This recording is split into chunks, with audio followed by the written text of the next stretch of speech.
اور اگر تمہارا پروردگار چاہتا تو جتنے لوگ زمین میں ہیں سب کے سب ایمان لے آتے. تو کیا تم لوگوں پر زبردستی کرنا چاہتے ہو کہ وہ مومن ہو جائیں؟ حالانکہ کسی شخص کو قدرت نہیں ہے کہ اللہ کے حکم کے بغیر ایمان لائے. اور جو لوگ بے عقل ہیں ان پر وہ کفر و ذلت کی نجاست ڈالتا ہے. ان کفار سے کہو کہ دیکھو تو آسمانوں اور زمین میں کیا کیا کچھ ہے، اور جو لوگ ایمان نہیں رکھتے نشانیاں اور ڈرانے والے ان کے کچھ کام نہیں آتے.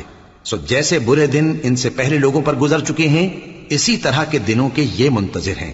کہہ دو کہ تم بھی انتظار کرو، میں بھی تمہارے ساتھ انتظار کرتا ہوں. پھر ہم اپنے پیغمبروں کو اور مومنوں کو نجات دیتے رہے ہیں، اسی طرح ہمارا ذمہ ہے کہ مسلمانوں کو بھی نجات دیں. اے پیغمبر کہہ دو کہ لوگو اگر تم کو میرے دین میں کسی طرح کا شک ہو تو سن رکھو کہ جن لوگوں کی تم اللہ کے سوا عبادت کرتے ہو میں ان کی عبادت نہیں کرتا، لیکن میں اس اللہ کی عبادت کرتا ہوں جو